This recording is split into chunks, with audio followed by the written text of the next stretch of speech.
Frankie, kinakalimutan ko na nga lang kasi sometimes. Diba, pag binibigyan mo ng edad yung sarili mo,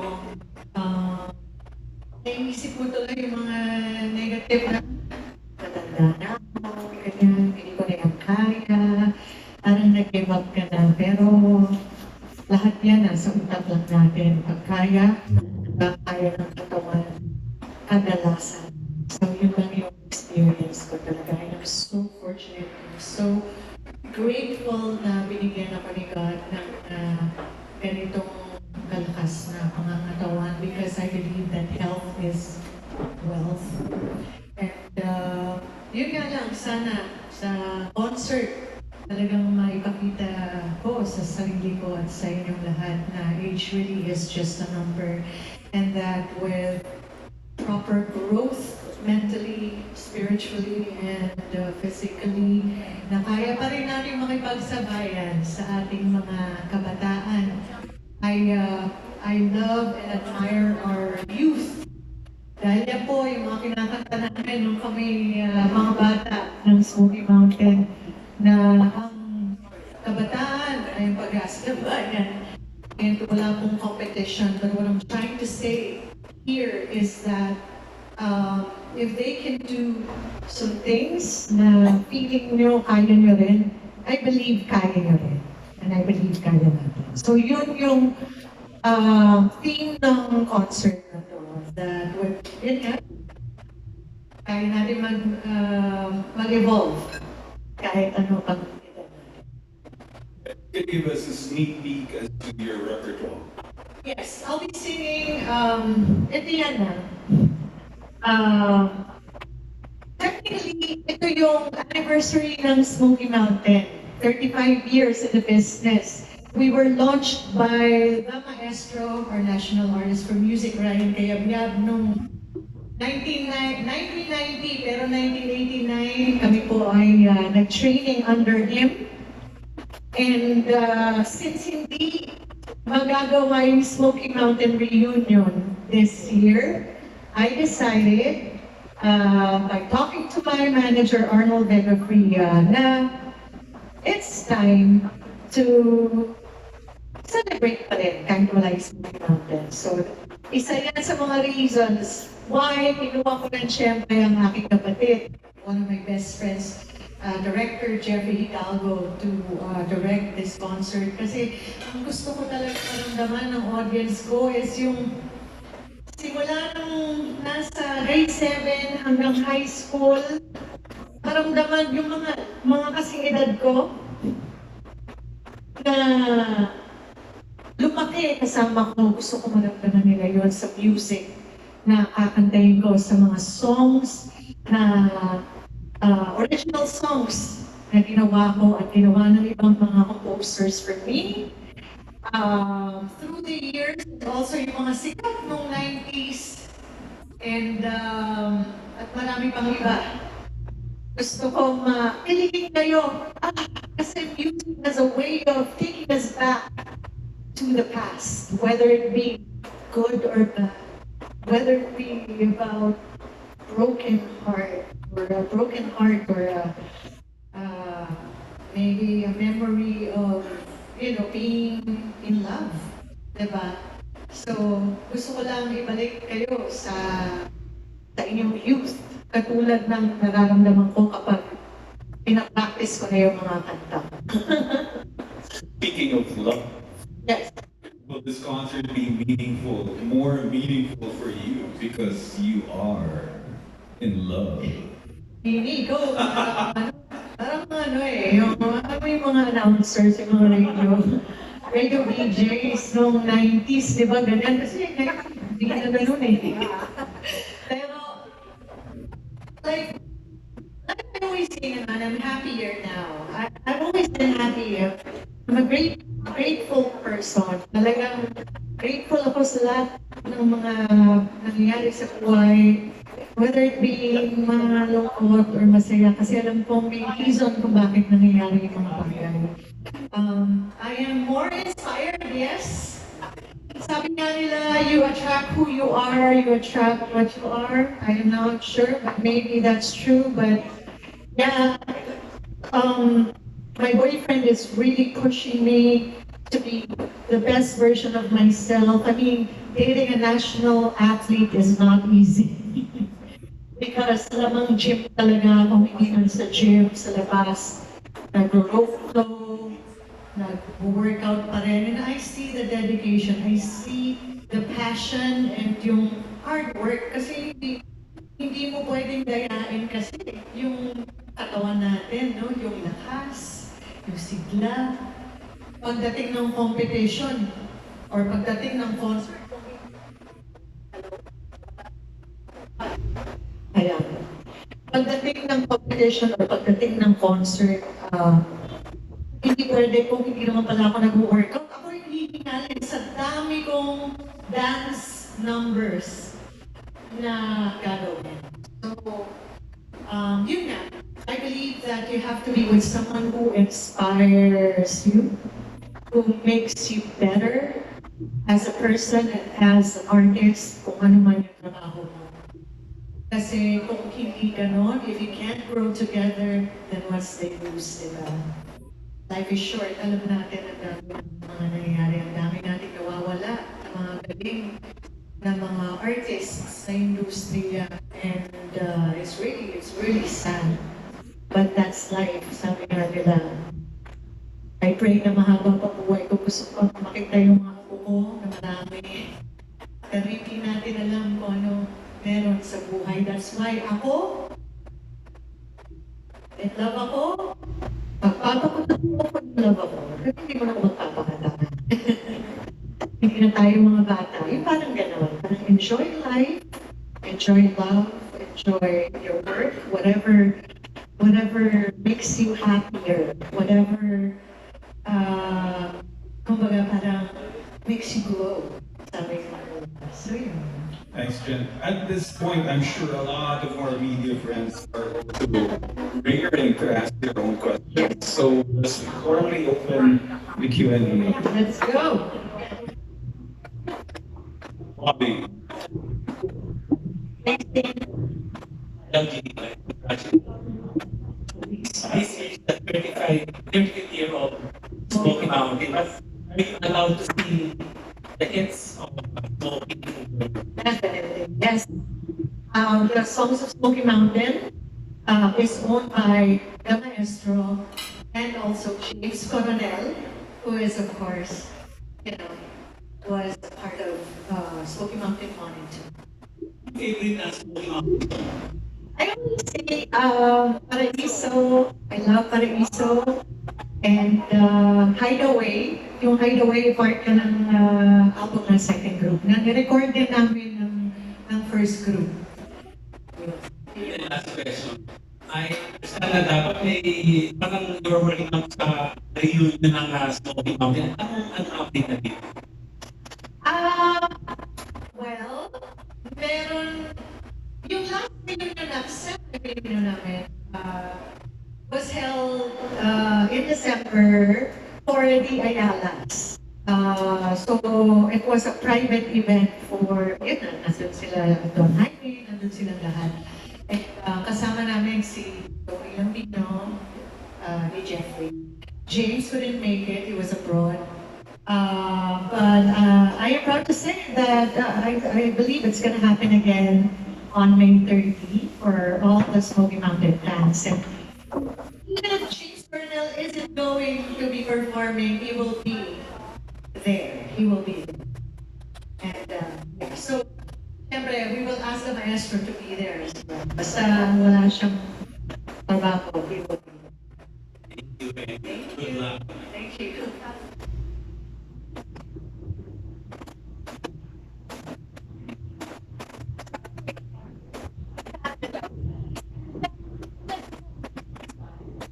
Hello. Tagahin ka pa. Abangan namin. I mean, yung hindi mo pa nagawa na kayo talaga. Bago-bagong question. Thank you. That's a good question. Well, yun nga, dahil mas athletic na ako. Ngayon, I've done, yun nga, just just like Jeff, na gumawa rin ng triathlon before, nag-triathlon na rin ako. Pero yung sa akin, half pa lang yung nagawa. Kasi I only learned how to swim last year. So, noong January 2024 ako nag-swim classes. By July, nag-triathlon na ako.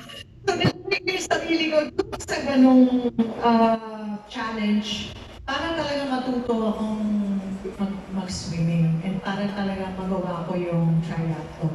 And i-incorporate ko yung mga ginagawa ko sa gym and also sa labas doon sa stage para makita nyo yung mga pinagkakabalahan ko. You know, guys, when I was younger, I was 12 when I was discovered by the Maestros. Jeff was 11. And so, bata talaga kami nag-umpisa. And dahil doon, maaga rin ako nakapag-asawa. And yung pumatang nag-asawa ko, doon lang ako nakaranas ng inom, mga ganun.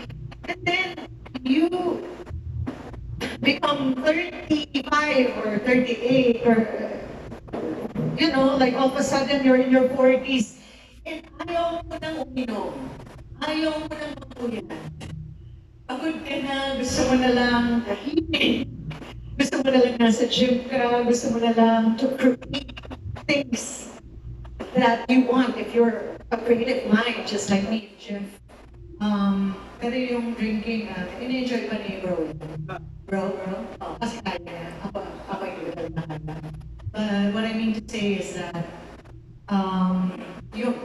excited akong makita ninyo na yung pag nilagay natin yung mga yung utak natin, may puso natin sa kahit anything is possible. Tuloy-tuloy na to. May mga bagong project as well. Yes, actually, tuloy na to yung Christmas song.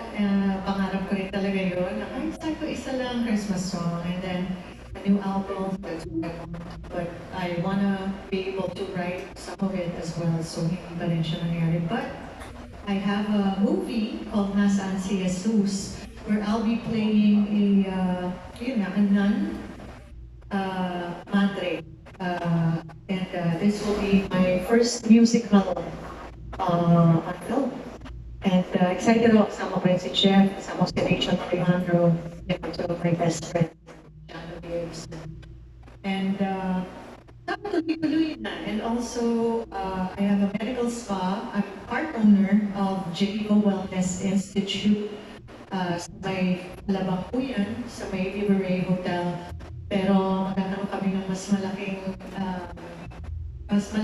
Geneva Wellness sa may Crimson Hotel naman. So, that's why I'm so grateful po talaga. And hindi lang dito sa performing arts, kahit pa paano, nag-umpisa na rin ako sa business, yung gano'n. Because I believe that ito nga sa ating pagtanda, sa ating pag-mature, dahil yung health, yung fitness, and yung wellness, and yung beauty, iba lahat yan magkakatabi talaga magkakasama. So, I feel very, very grateful. Thank you. And yung sa mga young artists, yung gusto mo makakolab? Magaling. Well, Sam Show. I like him because he's very, very talented. Hindi dahil pamangkin siya ni Jeff, pero inaanak ko rin siya. And he will be one of my special guests. He will be singing like a medley of Gen Z, medley, like a Gen Z song with me. I believe that he dances well, he sings very well. And sa babae, sino pa ba? Well, I love Beanie. Yung Beanie, paborito yan ng 11 years na. Meron akong anak, si London. Her name is London Lee. And she told me that she wants to become like me. She wants to become a pop star, but she wants to start in a group and favorite kay Beanie. And she really admires me and wants to become like me. And that's why kung parents din kayo, maintindihan nyo yung responsibility na kapag gustong-gusto kayo ng anak ninyo, napakahirap. That's why I'm very, very careful also. Kumbaga, para maging magandang example para sa kanya. Kasi si Heaven is 29 years old, my son. He's 29, he has a girlfriend. Maybe I'll have a grandson or a granddaughter soon, but I'm really excited. But with London, iba pala pag babae yung anak. And babae na rin. So yun. So, baka na mag-ito. Handa na ako. Gusto ko yung word na Lola. Hey Lola, Lola Jen, Geneva. I love that. I'm not afraid to become a Lola. I think my mom usually, my mom who passed away 3 years ago, told me na iba yung pagiging Lola sa pagiging nanay. Mas nakaka-inlove daw ang mga apo. Kaya ako naman excited din ako. And, ayun, handa. Thank you.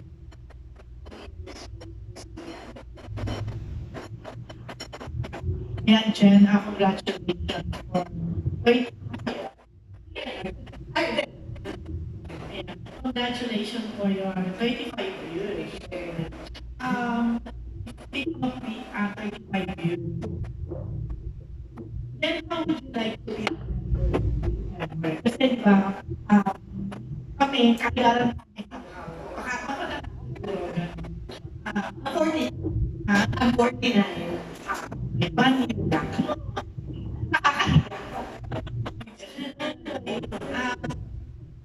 Ayun nga, syempre yung sa bus natin, parang nandun na yung yung stigma na Smoky Mountain when you say Geneva.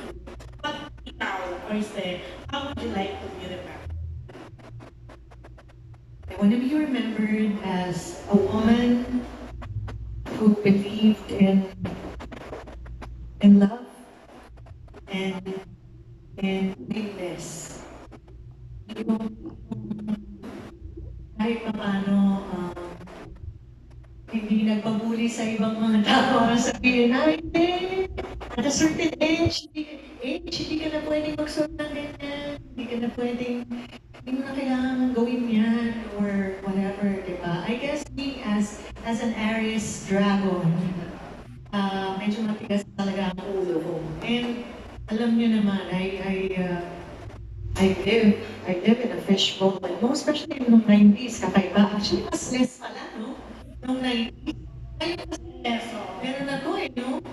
Dati hindi eh. Dati talagang pag nakita mo, yun eh, di ba? Kaya yung mga autograph, mga importante yan. Pero ang gusto ko lang makita ng mga tao, maalala nila na may quality. That I believe in that, and that I still believe in love kahit na hindi nag-work. Kahit na paulit-ulit may love ka because you believe in it, not because you're afraid to be alone. Alam mo yun, and yun lang, yun ang important. But with regards to your music, with regards to your... With my music, I will always be a proud student of our national artist for music. Do you know how hard it is to be called that? To be able to call him my mentor, as someone who discovered me, napakahirap na responsibilidad. Dala-dala ko ang pangalan ni Tito Ryan kahit saan ako magpunta. So every performance ko, I don't take it lightly. Because I know that when it comes to music, it is a business.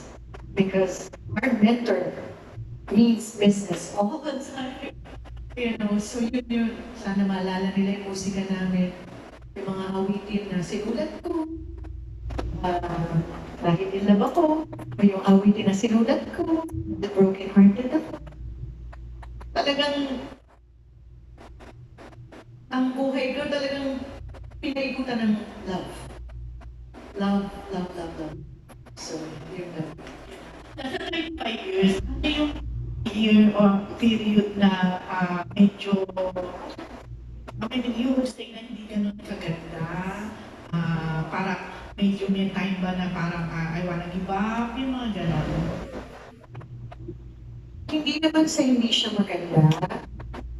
Pero kasi yung buhay ko, parang before kapag hindi maganda yung personal life ko, parang nag-iiba. Ito yung dati, no? And I realized na kailangan pala mabuo muna ako mag-isa.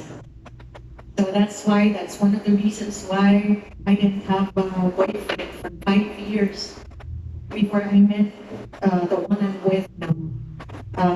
Kasi mas nakilala ko sarili ko, marami pa rin akong healing na kailangan kong gawin because of yung past traumas sa mga relationships.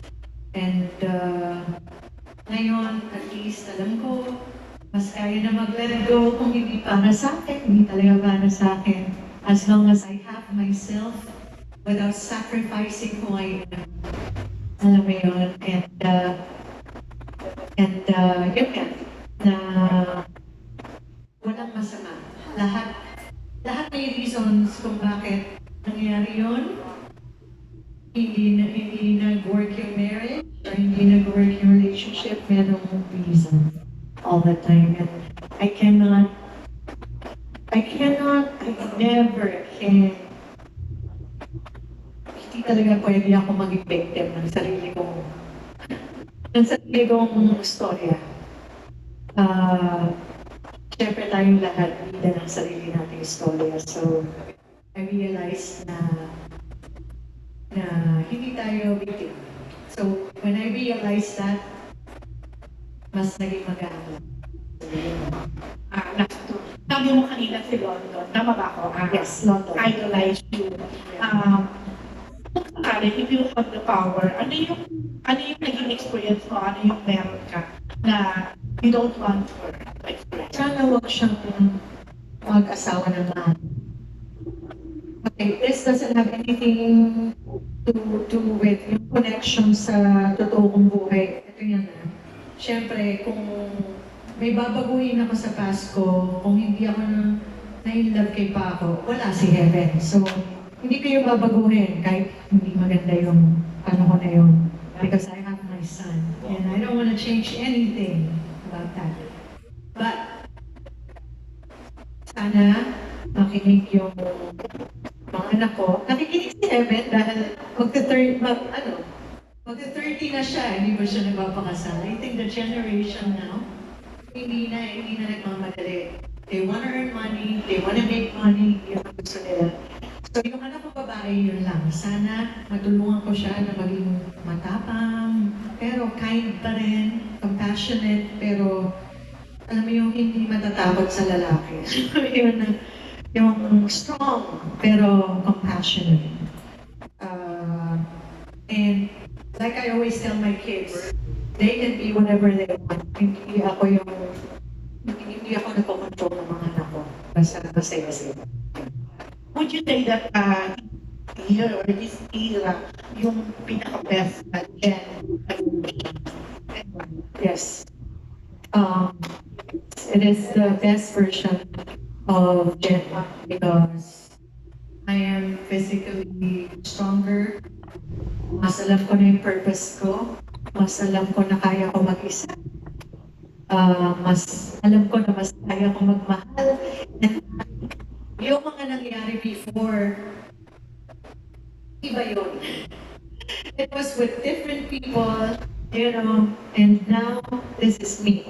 We have to focus on the now instead of crying about our past. And every day I wake up, I'm grateful. And sometimes I wake up and I go, oh no, kinakabahan ako malapit na yung show. Or oh no, what if something happens? What if something I want does not happen? Di ba yun ang lagi natin naisip eh? Masyado na tayo nag-focus sa future. Kaya nagiging anxious tayo about the now. So that's what I'm trying to change. All I know is that physically, I am my strongest. And yung nalaman ko na pag-grateful ka sa lalong dumadami yung things to be grateful for. So, yun. Jen. Now, well, of course, one of my best friends, Direk Jeff, hindi ka na, upo ka na dito. Para kung may question man sila, sabi ka, ito naman,